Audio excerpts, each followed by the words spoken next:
Eden തോട്ടത്തിന്റെ കഥ കേട്ടത് എന്നാണ്?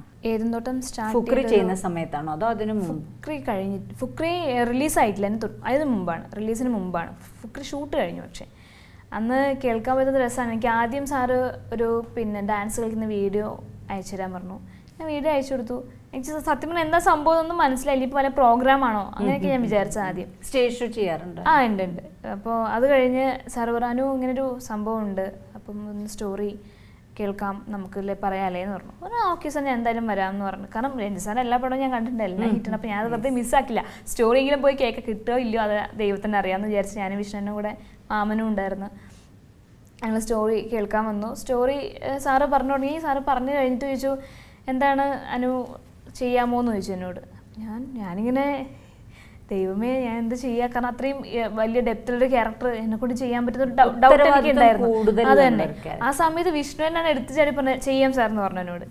ചെയ്യാന്ന് പറഞ്ഞപ്പോൾ പിന്നെ ഞാൻ എന്തായാലും ഉറപ്പായിട്ട് ഇത് ചെയ്തിട്ടേ ഉള്ളൂ എന്ന് പറഞ്ഞു. പക്ഷേ എനിക്കൊന്ന് സാർ എന്നെ കാണുന്നവരെ അനുവിനെ വെക്കണോ വേണ്ടെന്നൊരു ഡൗട്ട് ഉണ്ടായിരുന്നു. കണ്ടു കഴിഞ്ഞിട്ട് സാറ് പല ഇൻ്റർവ്യൂസിലും പറഞ്ഞു, കണ്ടു കഴിഞ്ഞിട്ടാണ് സാർ പറഞ്ഞത് എനിക്ക് ഞാൻ എന്താണോ മാലിന്യയിൽ ഉദ്ദേശിച്ചത് അത് ഏകദേശം പറഞ്ഞു. പറയാം അനുവിനെ ആദ്യം ആലോചനകളിൽ വന്നപ്പോൾ വേണ്ട എന്ന് തീരുമാനിച്ചിരുന്നതാണ്.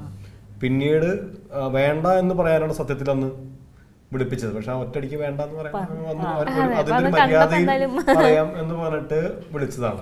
പക്ഷെ അന്ന് നേരിട്ട് കണ്ടപ്പോഴാണ് മനസ്സിൽ തോന്നിയത് ഇത് തന്നെയാണ് ശരിയാവും, മാലിന്യ കറക്റ്റ് ആയിരിക്കും എന്ന് അപ്പോഴാണ് തോന്നിയതെന്ന് പറഞ്ഞു. അപ്പൊ പലപ്പോഴും അതിന്റെ പ്രീവിയസ് അപ്പോൾ അതായത് അതിന്റെ ഇടയിൽ നമ്മൾ യാത്ര ചെയ്യില്ല. അപ്പോൾ പറഞ്ഞത് അതിന്റെ ഇടയിൽ നമ്മൾ ഈ ക്യാരക്ടറൊപ്പം യാത്ര ചെയ്ത് ആ ചെറിയ സമയം കൊണ്ട് ഈ വേണ്ടാന്ന് വിചാരിച്ച സമയവും നേരിട്ട് കണ്ട സമയം കൊണ്ട് ആള് നേരിട്ട് കണ്ടപ്പോൾ മാലിന്യ കറക്റ്റായി. അപ്പൊ അതുപോലെ തന്നെ ഇപ്പൊ എന്റെ അടുത്ത് പറയുമ്പോഴും എന്റെ അടുത്ത് പറഞ്ഞത് എനിക്ക് ശ്രീജിത്തിനെ ഈ ക്യാരക്ടറിൽ ഒരിക്കലും പ്ലേസ് ചെയ്യാൻ പറ്റുന്നില്ല.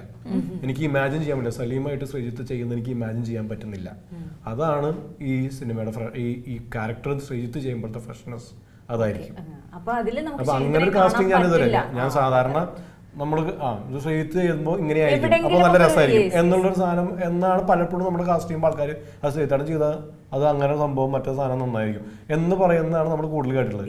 ഇത് എനിക്ക് ശ്രീജിത്തിന് ഒരിക്കലും ആ ഡയലോഗ് പറഞ്ഞ് എനിക്ക് കാണാൻ പറ്റുന്നില്ല, എനിക്ക് ഇമാജിൻ ചെയ്യാൻ പോലും പറ്റുന്നില്ല. അപ്പൊ നിങ്ങൾ ചെയ്യുമ്പോൾ എന്തായാലും അത് കുറച്ച് ഫ്രഷ് ആയിരിക്കുമല്ലോ എന്ന് പറഞ്ഞു. അപ്പൊ അങ്ങനെയാണ് തന്നെ കാസ്റ്റ് ചെയ്യാൻ.